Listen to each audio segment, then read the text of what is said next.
What's going on out there, YouTube? It's SCL0320 representing JVS. I'm actually leaving work super early. It's actually kind of raining slash misty outside. And I'm actually kind of already upset about something else. But you know what? This is a great opportunity to take it out on this. So I got wind that Josh Whedon, the person that I was actually very excited and thrilled that he was going to be directing Batgirl. Now, when it came to just Batgirl, right? And so they brought him in, said he actually, a lot of people don't talk about this, but he actually went on different interviews, talked about like he hasn't casted who Batgirl is. I was voting for Andrew Kendrick. He had said that he wanted to make sure the story is right, and he was really like excited about it, but he couldn't say anything. And this is long before they brought him on to direct Justice League. So Justice League happened, or Justice League situation happened where, rumor has it they fired Zach. Zach lost his daughter. They brought Joss in, supposedly already had him in to finish out the film, but really he reshot the whole back half of the movie and redid the whole structure of it. And then, he never talked about Justice League at all, but he never denied Batgirl. He never denied it. He never said, well, I'm not going to do Batgirl. I'm going to, pursue other things. But then today, it stated that he has quit Batgirl. Now, this is the same man that did Buffy the Vampire Slayer, that did Angel, it had hands in everything from Firefly to Serenity. He knows how to do, like, heck, shoot, he could have done a great Black Widow movie. You know what I'm saying? Like, he knows how to direct a great female superhero. There's nothing you could really do. I'm back. Sorry about that, guys. I don't know what happened.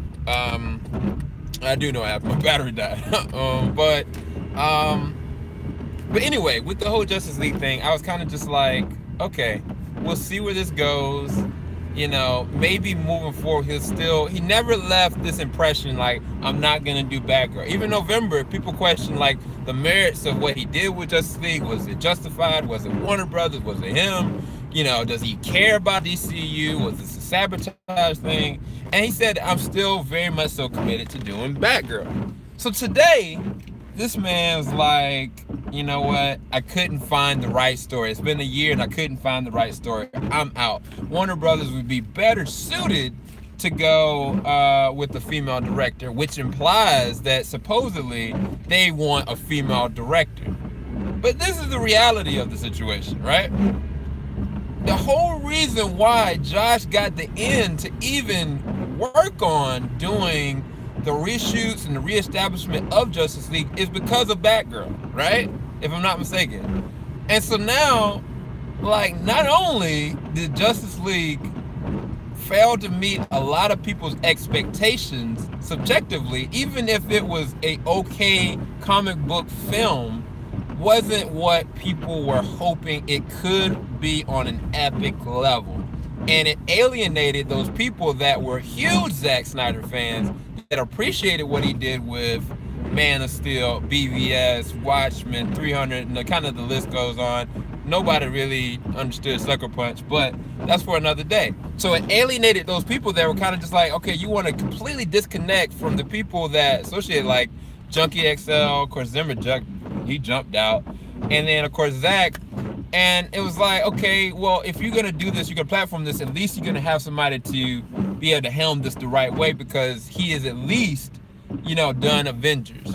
And not just that, with Avengers, I felt like with Avengers Age of Ultron, that he got put in this box and kind of told how he was supposed to run it. And so I was like, okay, bet. He feels like he's been put in this situation, like now he's got his best foot forward, like he's gonna try to help. And it's like now, knowing that he's quit, I'm kind of feeling like, I did this analogy for one of my friends. Like, imagine somebody goes and they're like, I'm help you out, clean your room. You go, you give them like a ladder, to get up to your second floor room to clean your room while you got to go and do something else, whatever reason, in the house, right? And so you get back to your room, and the room is completely destroyed. On top of that, somebody has stolen something from your room. And so you look and you see the window, and the window's still wide open. So not only did the person go in with the intent of saying that they were going to go and clean up your room, but they also left the door open for somebody to steal something.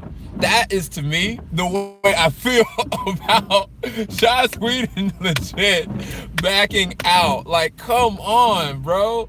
Are you seriously telling me that was never your complete intent the whole entire time? That, like, I mean, I don't want to sit there and be like, okay, he's like a spy just sent to like sabotage the DCU, because I think very much so that's what Warner Brothers wanted. They wanted somebody that was in the flux of what Marvel was doing, and they wanted to reproduce that to, you know, keep their brand instead. But what happened was it backfired, it alienated, and didn't meet those epic proportions.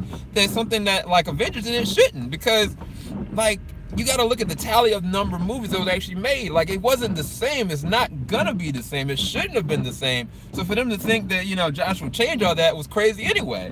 But if Zach couldn't do it, and they brought Josh in to try to complete it like the real right way, you know, I feel like if that was always what the intent was, and what Josh really wanted was to make Batgirl, that jump would have happened. And the fact that it's not, bruh, I am so upset. And I might be upset because I've got other stuff going on right now. But it just like, it feels like this epic betrayal, dog, because I trusted Josh with Justice League, and I don't know that his work really did anything to service the DCU in any capacity. I really don't think that what he did really helped reestablish or refortify the foundations of the DCU. That's not discrediting who Joss Whedon is. He's got some of the best shows that I've loved. Like, he's done some of the best shows that I've actually legit really loved. But with Justice League, that just wasn't it. It was a misfire. It was a huge misfire, and you can blame Warner Brothers all you want, but it's like it don't feel good to know the person that kind of like was at play with this never said anything about Justice League, you know, good or bad, and it's just kind of just like, well, he did say about everybody knows that he was gonna quit. It's like that scene, the opening scene, which I thought was a well shot Zack Snyder scene. He claimed that one, which was great, which is fine. If he did it, great, dope. But at the end of the day, he bailed, bruh. Like, he bailed. Like, he didn't even have to bail. Like, he could have been like, look, I don't know what we're gonna do with this. And the funny thing about this is, this comes out the day after the screenings for Aquaman. So not only did that come out after, because I mean the screenings for Aquaman, they've been actually pretty positive. They said it's very emotional. They said it's very good or epic or something like that. I don't put any expectations anywhere. I just want it to be a dope movie. I want it to, you know, be the best movie that it can be. You know what I'm trying to say? But not just like him bailing out of that with Batgirl. Now Nightwing, the directors of Nightwing that was supposed to come out, like, they're like, well, that's no longer a priority. So it's like you feel like Warner Brothers is just sticking to this reactional response to see what's gonna stick. And it's like, man, bruh, stop. And that's why I'm saying, like, I don't know. I get what you're saying. I don't know who that was, but I get what you're saying, that Josh technically ruined Justice League, and he didn't leave any open saying like he cared whether or not it would fail or proceed based on social media anyway. And he's already got a lot going on, but the reality is this: that Warner Brothers knew what they wanted to do with him. They set all these different tracks in motion, and they're reaping those rewards. That's the best way of kind of putting it. Which is sad because it disservices those people that wanted to see not only DC succeed, but it be its own thing. Like DC movies don't have to be Marvel movies, and Marvel movies shouldn't be DC movies. Like if it was a Marvel movie, like let me try to think. Shoot, I don't even know. They've done everything at this point. But say hypothetically speaking, right? If Captain Marvel was this kind of movie where Captain Marvel, she was like, I don't know, dealing with like these darkish theme kind of stuff, and it's just like they added on this extra stuff to her lore. Like that's not something that needs to happen unless the director has something that he's trying to artistically convey to the audience, and either it's going to work or it's not. But you have to trust, you know, the director that, okay, you pitched this script to me, I want to see if it's gonna, if this is what we're gonna do, this is what we're gonna do. But if it's not what we're gonna do, then let me know. Not, okay, we're gonna do this, and then we get a screener like they don't like it, so we're not gonna go with it. So I don't know, man. Like I am hot. I am legit hot. How are you gonna do this, Josh? How are you gonna do this? Like, I mean, I knew it was a mistake having the same director of Avengers direct. I mean, well, I take that back. I'm gonna pause on that, because J.J. Abrams did it. J.J. Abrams made us some pretty good Star Trek movies, and then he gave us The Force Awakens, and it worked. The difference with that is that it wasn't like J.J. Abrams went and, like, for The Force Awakens, they initially brought in, you know, Rian Johnson to do it. Rian Johnson couldn't do it, so then they were like, here you go, JJ. JJ from Jump Street was like, I don't want to do it because I don't want to do a disservice to this amazing franchise that I love. He initially said no.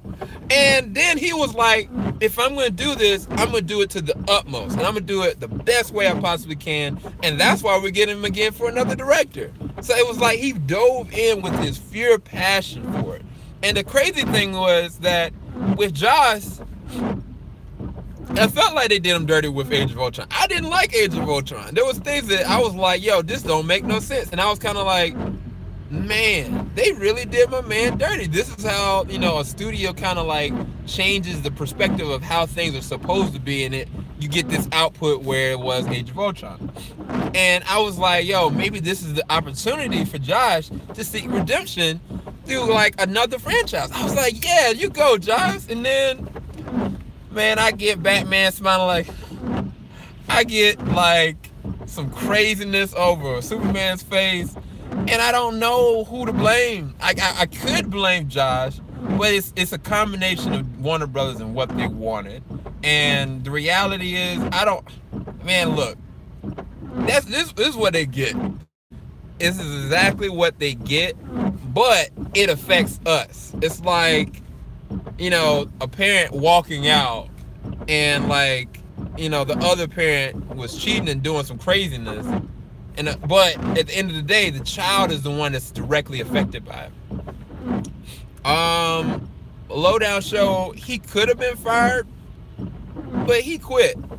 And it could have been because of the negative PR when it comes to, you know, the feminist accusations on him. It could have been, you know, just how the DCU has an effect. But the way that it feels, as he was like, you know, they just wanted me to do this thing, and now I'm dipping.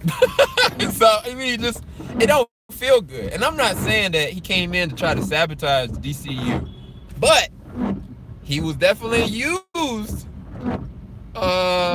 in some way, shape, or form to the state that the DCU is in right now. Now, regardless of the fact, most of the standalone DCU films, which to me means Man of Steel, Wonder Woman, are great standalone films. Like, undeniably. It's only when Warner Brothers is trying to do too much, bro. Like, when they go and add other heroes in the mix, that's when these licensing and and reshoots happen. You ain't see no reshoots or craziness when it came to Wonder Woman. You didn't see no craziness when it came to Man of Steel. And I guarantee you, with Aquaman, they're gonna work on this dope score, and they're gonna, you know, add on some scenes. But it's not gonna be the craziest like it is with. It's only when it comes to like these big superheroes in one movie that like Warner Brothers just gets frantic. Like money is all over the place. So I don't know, man. Maybe they should focus on standalone stuff, but at some point, it shouldn't be a problem to have a concrete story when it comes to multiple heroes. What are they gonna do when it comes to Justice League Dark? What are they gonna do with that? How is there even gonna be a Justice League 2? How are they gonna do a Flashpoint movie with directors that aren't? If the Flash movie is gonna be about the Flashpoint story arc, then they need to pick different directors. I can tell you that much, because that story. I mean, I don't want to put nobody in the box, but based on their works, it doesn't make sense for directors like that to do something like that. I don't know, man. I don't know, but I mean, I'm not necessarily all the way worried about a DCU. More so, it's just feeling like betrayed, bruh. Like, I feel straight up like, okay, this is what you get, Warner Brothers, but I'm feeling the blunt of it, you know? And it's like, Josh, like, make a statement or something. Let us know what was your reasons behind all this? And we'll never know. We'll never ultimately know, but I'm just reacting to how I feel. You feel me? But yeah, you guys, I haven't eaten lunch. I'm tired. It's like 5:26 in the afternoon where I'm at. Shout out to you guys. You guys are super dope. Stay tuned tonight. I'm going to be announcing those ones that did win the Black Panther movie tickets from earlier before. If you know who you are, you know what I'm talking about. And yeah, what else I got? Ooh, yeah, that Jessica Jones. So, Jessica Jones, I did see the trailer, but I'm not gonna do a reaction to it. And there's a legit reason why. There's a reason why. And I can't wait to tell you guys about it. But I'll talk to you guys a little bit later on. Keep it locked. JVS, we ain't gonna stop. Let me know what you think. Definitely leave a like below, and definitely subscribe. Hit that little bell button, and a lot more content coming your way. And again, don't forget, tonight I'm gonna be announcing the winners of the Black Panther tickets. All right, guys, have a blessed night.